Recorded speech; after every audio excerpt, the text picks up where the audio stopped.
masuknya mempromosikan Islam. Sedangkan supaya bagus kita caranya mempromosikan agama, maka apa yang kita kerjakan itu yang kita sampaikan. Sama dengan kalau orang mempromosikan sesuatu, taruhlah misalnya baju, dia bilang, Pak ini baju bagus, ini saya pakai toh, gagah toh. Nah, jadi karena dia mempromosikan dan dia juga pakai, orang tertarik itu. Atau orang jual minyak wangi, bilang, Pak ini ada macam-macam minyak wangi ini saya jual ini. Kalau ini saya sudah pakai Pak, semprot begini, enak kan Pak? Bagus. Jadi kalau dia promosikan sesuatu dan dia juga pakai, itu ada mudah untuk ditangkap. Udah orang mengikuti. Begitu pun juga agama. Jadi agama ini kalau kita dakwakan sesuatu, sedapat mungkin apa yang kita dakwakan kita sudah kerjakan sendiri. Nah, dan saya yakin yang kita kerjakan itu paling mudah itu adalah sholat. Makanya kalau kita jumpa dengan teman-teman atau siapa saja, pertama-tama itu kan selalu ada disampaikan ada 4 komponennya. Yang pertama itu adalah ta'aruf, gimana kita saling mengenal. Nah, kemudian karena memang kan ini ta'aruf ini dipenting bahwa Allah Subhanahu wa taala mengatakan bahwa aku menciptakan manusia bersuku-suku, berbangsa-bangsa, untuk saling mengenali, ta'arafu, untuk saling mengenal antara satu dengan yang lain. Jadi memang kita harus saling mengenal. Jadi kalau kita berjumpa, kita itu langsung, saya ini namanya Darussalam. Siapa namanya Adek? Fikri. Siapa namanya? Anugerah. Jadi enak itu kalau kita sudah saling tahu nama itu, bisa saling menyapa. Jadi kalau kita sudah saling kenal, makanya harus ada namanya ta'alluq. Ta'alluq itu artinya bagaimana kita menyampaikan bahwa orang itu bagian dari saya dan saya bagian dari dia karena kita ini bersaudara. Nah, supaya orang itu meyakini bahwa kita ini bagian dari dia, langsung saja kita katakan, Fikri, Anugerah, kita ini bersaudara. Yang mempersaudarakan kita ini bukan karena satu ibu satu bapak, bukan karena satu suku, bukan karena satu bangsa, tapi yang mempersaudarakan kita ini adalah menciptakan alam semesta ini. Allah Subhanahu wa taala berfirman dalam Al-Qur'an, innamal mu'minuna ikhwatun. Sesungguhnya orang yang beriman itu bersaudara. Karena kita ini bersaudara, maka Allah perintahkan lebih lanjut, fa aslihu baina ahwaikum. Perbaikilah itu persaudaraan. Nah, bagaimana caranya memperbaiki persaudaraan? Itu artinya kalau kita berjauhan, kita kan saling mendoakan. Bagaimana Anda mendoakan saya dan saya mendoakan Anda. Dan bahkan hadis Nabi mengatakan, siapa yang mendoakan saudaranya, kebaikan untuk saudaranya, maka Allah mengirim malaikat untuk mengaminkan itu doa. Jadi saya misalnya begini, ya Allah berikanlah anugerah rezeki yang halal, panjangkan umurnya, bahagiakan dia, hilangkan kesusahannya. Jadi kalau saya mendoakan seperti itu kepada orang lain, Allah kirim malaikat untuk mengaminkan itu doa. Dan setelah saya selesai berdoa, maka malaikat itu mengatakan, ya Allah, apa yang dimintakan untuk saudaranya, berikan juga kepadanya. Jadi artinya sebenarnya, kalau kita mendoakan orang lain, berarti sebenarnya kita mendoakan diri sendiri. Dan ketika kita mendoakan diri sendiri, itu tadi, malaikat yang doa. Tadi kan kalau kita mendoakan orang lain kebaikan, Allah kirim malaikat untuk mengaminkan itu doa. Setelah selesai, maka malaikat mengatakan, ya Allah, apa yang dia doakan ini kepada saudaranya, berikan juga kepadanya. Jadi sekali lagi, kalau kita mendoakan orang lain kebaikan, berarti sebenarnya kita mendoakan untuk diri kita. Bahkan pada satu saat, Nabi sudah meninggal, Aisyah didatangi oleh Hasan dan Husain. Begitu Hasan dan Husain masuk ke rumahnya Aisyah, dia temukan bibinya itu lagi berdoa, panjang sekali doanya. Tapi dia perhatikan baik-baik. Ternyata ini Aisyah ini mendoakan, tidak ada namanya disebut. Selalu untuk orang lain saja. Berikanlah umpamanya Fatimah begini-begini. Berikanlah umpamanya Ummu Kalsum begini-begini. Semua dia minta kebaikan untuk orang lain.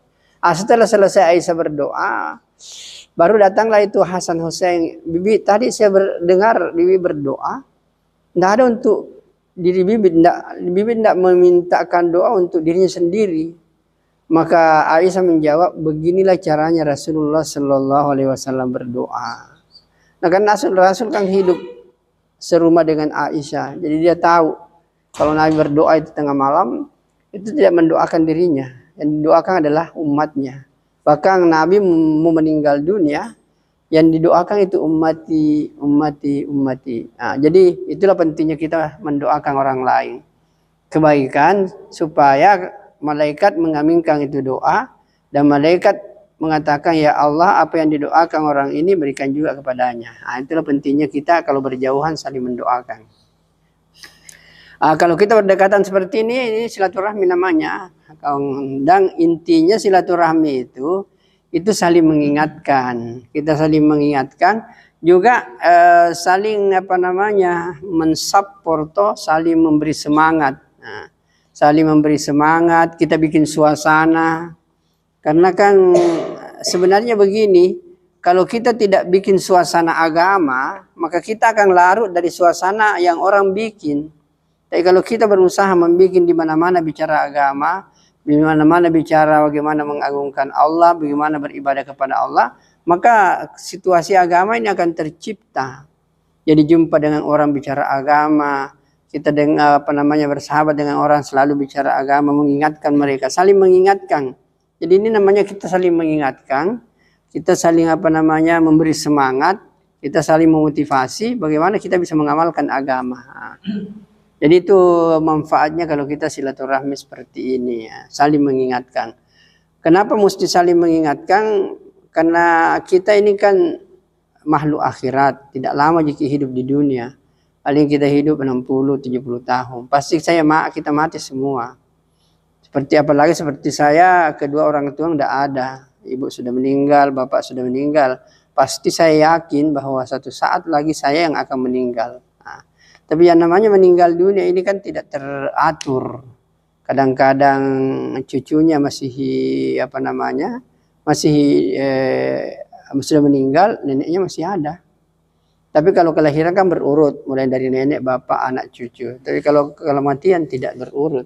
Jadi tidak ada juga, tidak mustahil Anda duluan meninggal dibanding dengan saya. Nah, tapi bagusnya biar dulu saya meninggal dulu dibanding dengan Anda semua. Karena Anda kan belum punya istri toh, masih lama Anda hidup. Tapi jangan Anda berleha-leha, karena saat nanti yang namanya malaikat maut, kalau sudah ada catatannya bilang, Fikri ini sudah harus ambil, tidak ada tawar-menawar. Tidak bilang ini anugerah masih sehat-sehat, tidak, pokoknya sudah sampai ajal, sambil. Jadi kematian itu pasti datang. Nah, untuk itulah kematian pasti datang, maka kita harus saling mengingatkan untuk bekal-bekal. Bekal yang paling tinggi nilainya itu adalah salat. Tidak ada lagi bekal yang paling tinggi. Karena salat ini satu-satunya ibadah yang tidak ada yang bisa kerjakan, hanya manusia. Tidak pernah kan kita lihat ada binatang salat. Tidak pernah kita lihat ada tumbuh-tumbuhan salat. Tidak pernah kita lihat ada pohon kayu salat, burung-burung salat. Makanya Allah katakan dalam Al-Quran, laqad khalaqnal insana fi ahsani taqwim. Aku menciptakan manusia dengan model seperti ini. Kan biasa kita berkelakar-kelakar toh. Kenapa ini sapi tidak punya sayap? Semua pasti kan ada rahasianya itu. Kenapa sapi tidak punya sayap? Coba kalau sapi punya sayap, hancur kita punya rumah. Kalau 5 sapi terbang sama-sama, kemudian singgah di atas rumah kita, hancur itu seng itu. Jadi ada maunya itu, ada hikmahnya. Nah, kalau burung merpati itu kan tidak ada ada sayapnya. Coba tidak punya sayap, gampang sekali tangkap. Kalau biar bagaimana cepatnya larinya burung merpati itu nggak bisa. Tapi karena modelnya seperti itu, supaya dia bisa mempertahankan dirinya, Allah kasih sayap. Jadi semua ini ada rahasianya. Nah, kita ini diciptakan Allah dengan bentuk begini, itu pasti ada maunya Allah. Ternyata setelah ulama teliti bahwa sebenarnya postur tubuh manusia ini diciptakan demikian rupa adalah untuk melaksanakan suatu ibadah di mana ibadah ini tidak ada yang bisa kerjakan kecuali manusia. Inilah salat. Jadi inilah inti sebenarnya. Jadi Allah menciptakan kita kan untuk beribadah. Nah, ibadah yang paling tinggi nilainya adalah salat. Makanya kalau manusia tidak salat berarti manusia menyalahi tujuan penciptaannya. Apalagi kalau kita pelajari baik-baik tentang sejarah salat itu, ketika Nabi Isra Mi'raj itu kan salat yang diberikan itu 50 salat toh. Coba kita bayangkan seandainya salat 50 itu jadi, apa mau dikerja? Setiap 30 menit salat lagi. Karena kan kalau 50 toh, 50 salat dibagi 24 jam, berarti setiap 30 menit salat. Tidak tidur itu. Tidak mungkin juga kita tidak tidur. Nah, dianjurkan tidur 8 jam. Berarti kalau dikurangi 8 jam tinggal 16 jam. Kalau 16 jam ini berarti dikali 3 ya. Dapatnya 42, 52. Jadi setiap 20 menit salat lagi. Semenjak kita ada di sini tadi sudah 2 kali mungkin salat itu. Dan seandainya itu yang jadi, kita salat setiap 20 menit, tidak usah kerja. Pasti Allah tanggung kita punya rezeki itu. Karena Allah perintahkan kita salat, pasti rezeki kita ditanggung oleh Allah. Nah, karena dikurangi menjadi 5, ulama menjelaskan dari kesimpulan-kesimpulan itu dia katakan bahwa salat 5 waktu ini apabila kita pelihara dengan baik, maka yakin dan percaya Allah pasti akan memudahkan rezeki. Jadi dengan salat ini rezeki ini akan Allah mudahkan ini. Nah, bahkan selalu dinasihati itu bahwa salat yang paling tinggi nilainya itu adalah salat berjamaah. Coba lihat salat berjamaah. Nabi katakan kalau kau salat sendiri nilainya berapa? 1. Kalau berjamaah 27. Berapa bedanya? 26. Kan jauh sekali bedanya. Nah, kalau kau salat sendiri 5 kali berapa dapat? 5. Tapi kalau kau berjamaah 5 kali, 5 kali 27, 135. Bayangkan antara 5 dengan 135, berapa bedanya? 130. Apakah itu derajat, apakah itu dunia? Yang jelas 5 dengan 135 itu sangat beda, luar biasa. Kerugian kalau kita tidak lakukan. Bahkan jadi kalau begitu, rugilah orang yang tidak salat berjamaah. Memang belum sekarang. Cuma biasanya kita kan berkelakar bahwa seandainya nilai salat itu misalnya dirupiahkan, bahwa kalau kau salat sendiri nilainya 1 juta, kau salat berjamaah nilainya 27 juta. Maka kalau itu disampaikan, tak buka itu mau pikirannya, kalau salat sendiri 1 juta ji, kalau salat berjamaah 27 juta, kira-kira menyesal?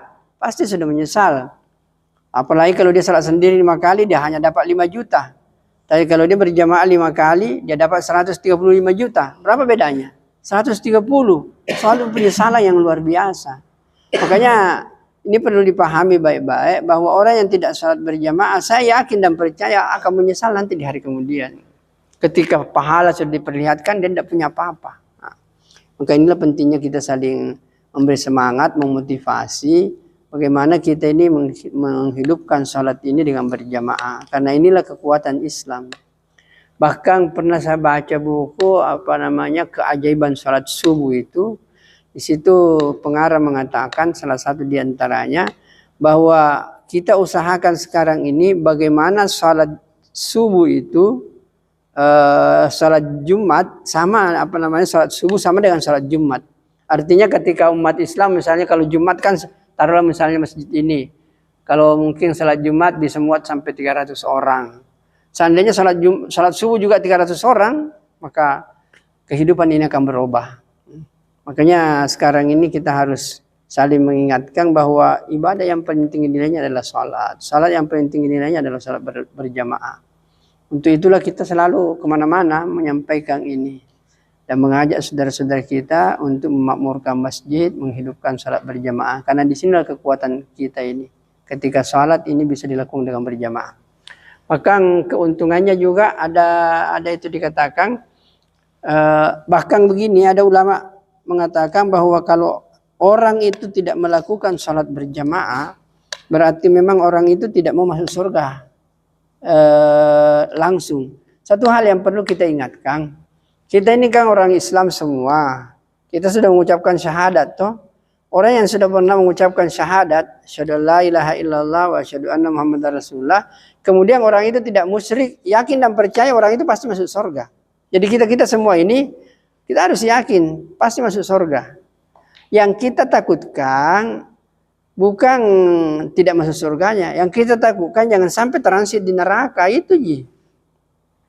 Karena kan ayatnya jelas-jelas sekali mengatakan tidak ada kebahagiaan sebelum orang masuk surga yang sesungguhnya. Bahkan ayat mengatakan faman suhsiha anin nar wa udkhilal jannah faqad fasa. Siapa yang Allah selamatkan dari api neraka kemudian masukkan ke dalam surga, itulah kebahagiaan yang sesungguhnya. Jadi masuk surga itu pasti, itu insya Allah. Yang kita takutkan itu transitnya nanti di neraka. Dan kalau orang transit di neraka kan paling sedikit 80.000 tahun. Coba bayangkan, kalau kita transit di neraka 80.000 tahun. Coba mau kau nanti kalau pulang ke rumahmu, catat, kalau lihat kau ambil ke komputer, kalkulator di HP-mu. 80.000 tahun. Kemudian 1 tahun itu berapa hari? 365. Kali mako 80.000 tahun kali 365 kali 1000. Karena 1 hari kemudian 1000 tahun ukuran dunia. Kira-kira berapa miliar tahun itu? Jadi begitu orang langsung kalau orang masuk neraka paling sedikit miliaran tahun di situ. Coba kau berapa? Nah, hitung 80.000. 20 kali 1000? Berarti 29 miliar. Jadi 29 miliar tahun. Bayangkan kalau Anda bisa tinggal di neraka 29 miliar tahun, na'udzubillah.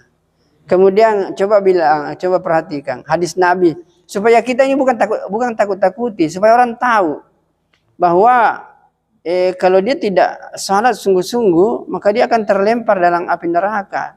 1 kali saja 1 hari saya tidak salat, maka dia akan terlempar 29 miliar tahun. La haula wala quwwata.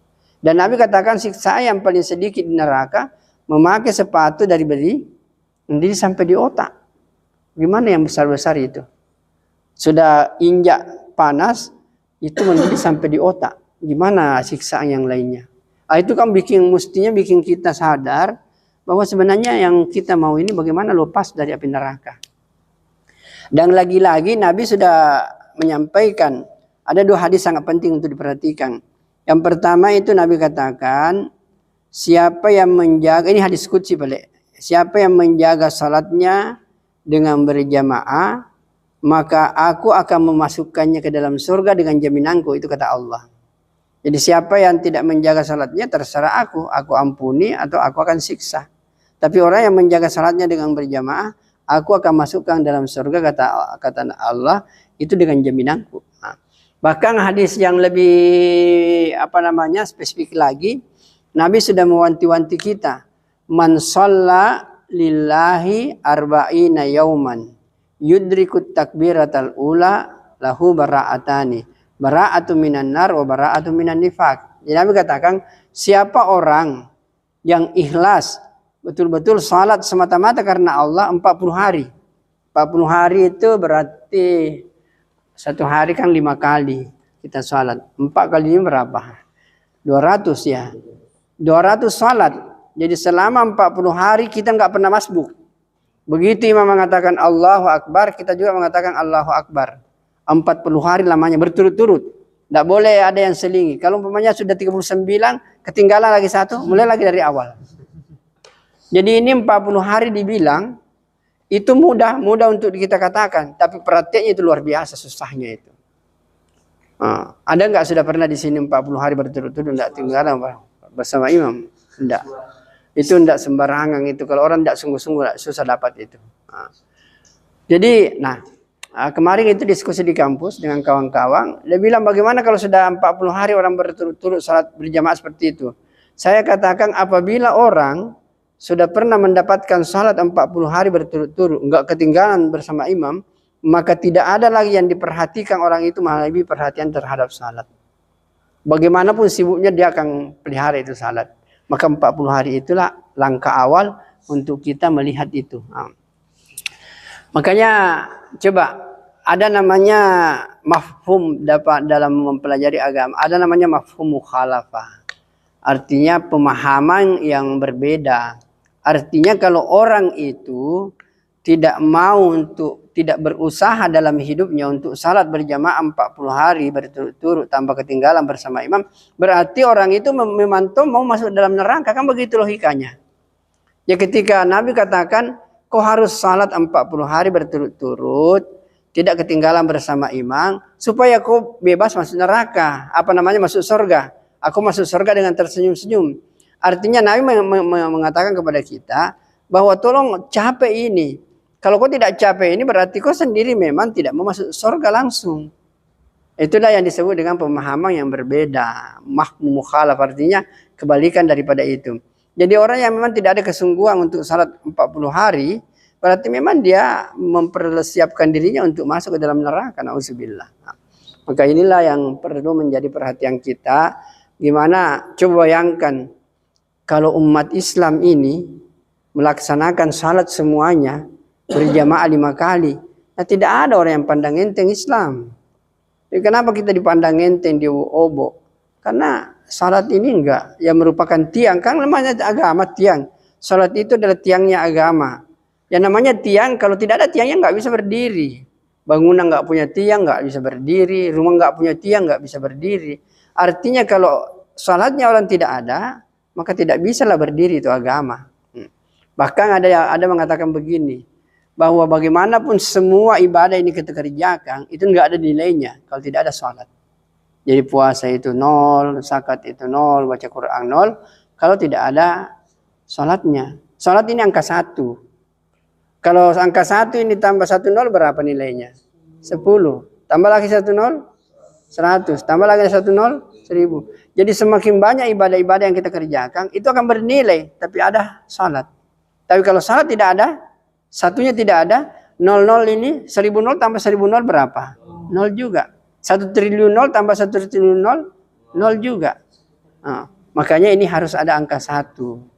Jadi angka 1 ini tambah 0 di belakangnya banyak, maka akan ada bernilai. Nah, makanya inilah cantik sekali itu ulama. Bahkan kan ada lagu-lagu dulu yang pernah kita dengar tuh.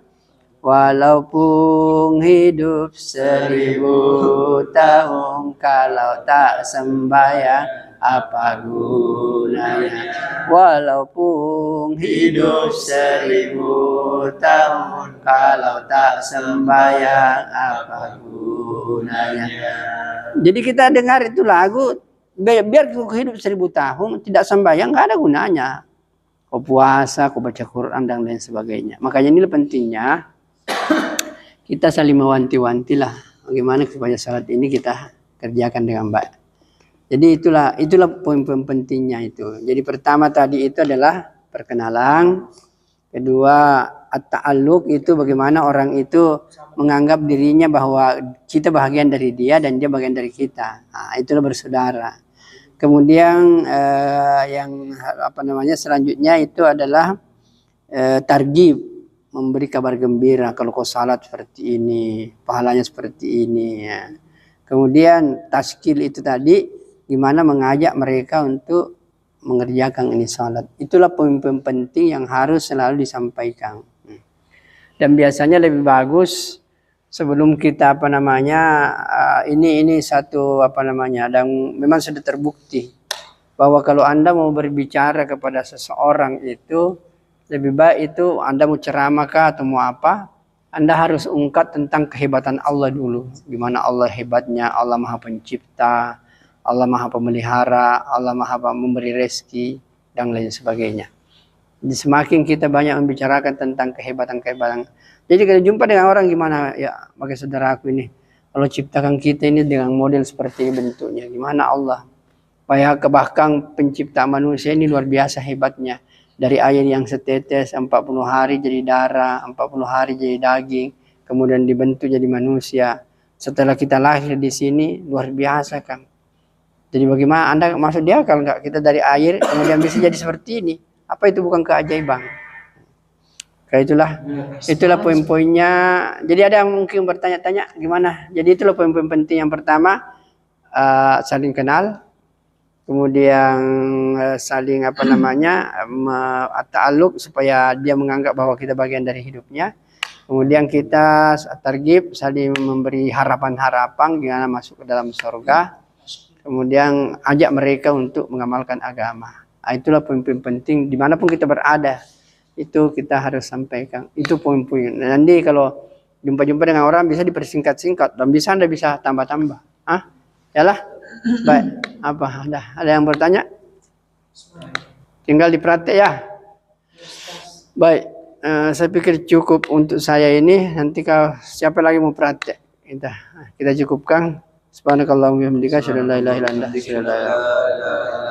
astaghfiruka wa atubu ilaik. Siapa mau praktek boleh. Sedikit.